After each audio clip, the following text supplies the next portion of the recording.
Here we go. So this is we've got a few things in this video to talk about. I'll talk about this Froome in a sec. Oh yeah, we've got the Phil Gaimon crashed out in hospital, broken ribs. Chris Froome, broken ribs in hospital. So two very unfortunate bicycle crashes in recent days. People, like we call them social media riders. Actually, well, Chris Froome's a professional. But yeah, so this is not a hate video. This is sharing comments and criticisms.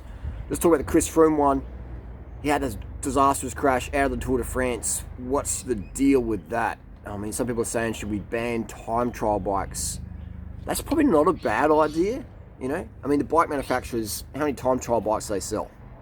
I think a time trial bike, I think we should ban time trial bikes, really, and just have road bikes with clip-on aero bars, Maybe we ban aero bars. I think that would be really... that would be a true test, because then people can afford aero helmets or a skin suit. What if you're a poor rider and you can't afford that? But you've got equal talent. So there's, if time trial bikes were banned, Chris Froome wouldn't have crashed. But there's people say, well, if he didn't take his hand off the bars and if it wasn't windy, he wouldn't have crashed. Do we ban riding, on windy days? But so there's lots of points people can make. I'm just going here with some questions people have asked and comments people have left. This Chris Froome thing's really taken off the last few days. Very unfortunate. I wanted to see Chris Froome battle with Big T and Nibali and all the hitters as in the mountains, as I'm sure you did. I'm sure you did. But yeah, I think the time trial... What do you think? I think, personally, the time trial would be more exciting if the time trial bikes were banned. If it was just mano a mano. Girl against girl. No TT bikes. No wind tunnel, stuff like that, wind tunnel designed bikes. Because it's a big advantage for some people. When you're talking seconds, at 50k an hour, it can be a big advantage. So I think if we ditched the time trial bikes and just had standard road bikes, that would be interesting. But we won't see that, because it's another thing we can sell to the bankers and barristers of LA, London, Sydney, New York, etc., who want to buy the bling blings. But that's all right. That's just my little theories there. Just like compact cranks, I said bike companies should put compact cranks on their bikes. And eventually they did make it mainstream. Now Trek is only compact cranks, so that's fantastic. They're making it more usable, more friendly for the end user. So yeah, Chris Froome out. I do hope I'm wrong, but I don't feel he's ever going to come back to his best after this crash. I think this is a Bolocki sort of situation. People who don't know who Bolocki is, look up Bolocki crash. And next one is Cookie Man. Phil, some of you don't know who Phil is. Phil is an ex-professional who couldn't make it in the World Tour, wasn't fit enough. Now pushing out mutant EPO-style watts, going after people like Fabian Cancellara, just clout chasing off people who have a bigger social media following than him, or better success of the career as him, etc. So he's a little bit of a troll there as well, and he's got some funny stuff to say. Some people don't like him because he wrote some rape stuff. He made jokes about rape stuff in his book. I think it's called On the Pro, $10 a Day. Talked about racing, doing bike races like you're going to rape it, and kick it down the stairs and all that. It's pretty scary. I won't even probably say it on here because it's probably not PC, but just type in Phil Gaimon rape joke and you'll see the nasty stuff come up there. But he's also left some racist comments in his book, etc. So he does rub people the wrong way, just like I do as well, and like a lot of other people do on social media, bit of clout chasing, bit of drama stuff there. But he had a nasty crash, and we also wish Cookie Man a speedy recovery. Now some say he broke a lot of bones because of tramadol or opioid, corticosteroid abuse or whatever, but only Cookie Man can answer that one. But it is a nasty impact for what was just a pretty light crash. I think he broke his scapula or collarbone or ribs or whatever, quite nasty. He wasn't wearing gloves, doing the LA cool thing, hands all scuffed up. Please, people, wear gloves. Wear gloves. Don't be following the noobs on social media. There's a trend right now, don't wear gloves. Wear a helmet, but don't wear gloves. Wear glasses for safety protection, but don't wear gloves. It's like, what are people doing?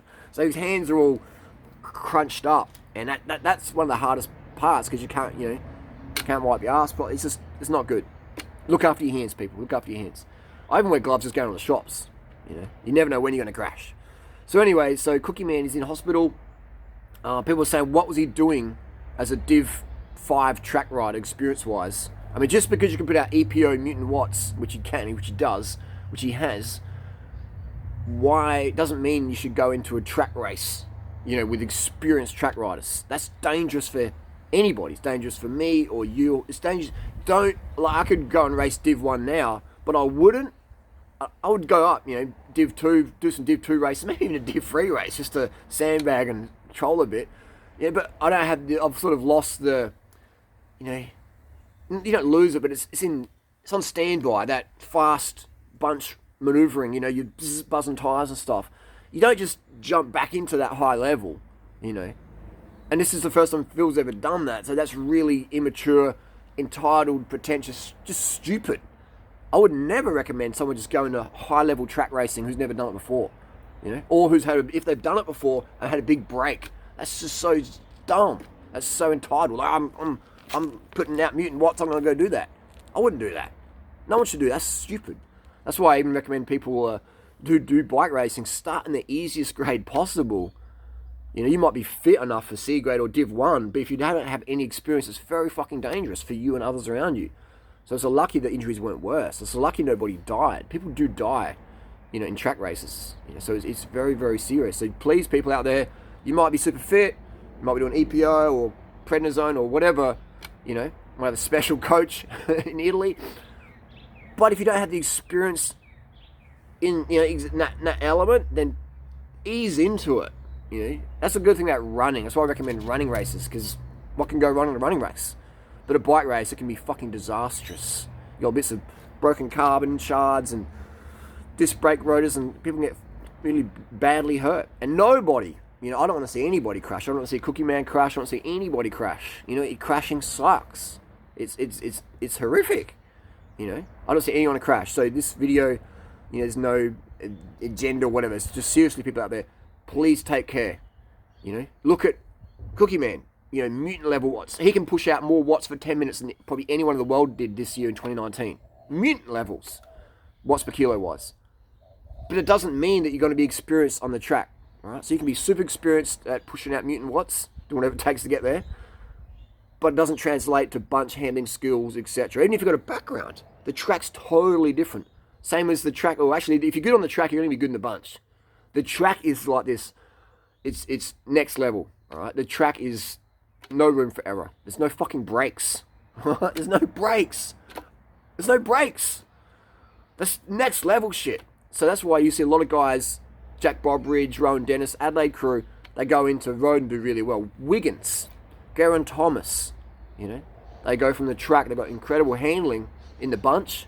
Maybe not in the downhill so much, but in the bunch, they got that. So that's what the track teaches. And you start when you're 10 years old in the track.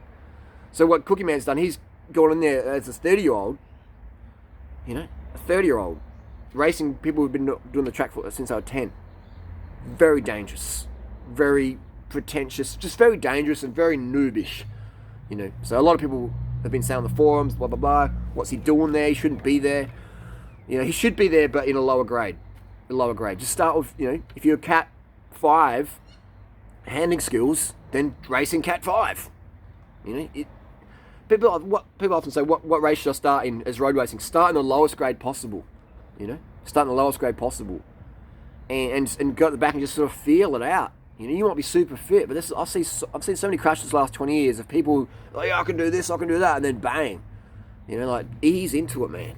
There's no rush. Ease into it. People, I want to do Div 1 because I want to make a YouTube video about it, or Div 3 or whatever. Cat 3 memes. Fucking Cat 3 memes. This is... oh, man. Anyway.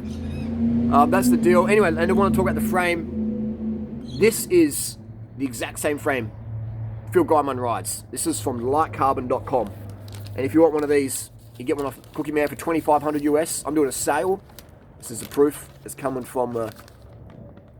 you still see it there? Is that? Yeah, it's coming up there. So this is from John at lightcarbon.com. So he's the guy who produces Cookie Man's frames. They're custom painted in-house in Xiamen, China. If you want one of these, this is the LCR 006. We can also do Phil's frames, LCR 007. He sells for about $2,500.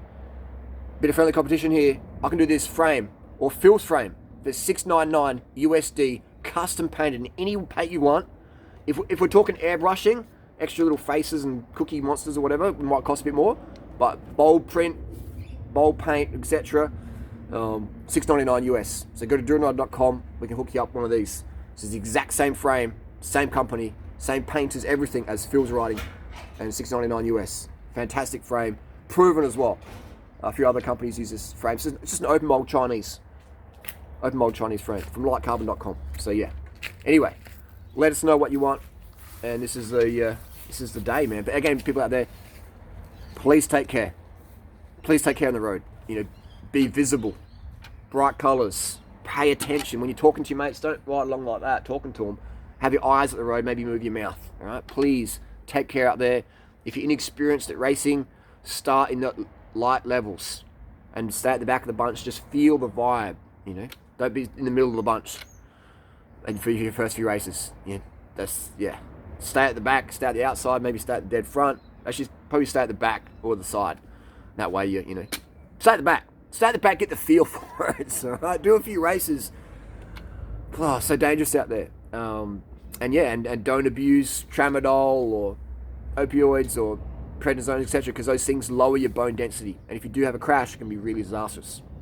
So again, stay healthy. I'm gonna sneeze. So to sneeze then. Stay healthy, stay visible, pay attention, say no to drugs. We'll see you on the road.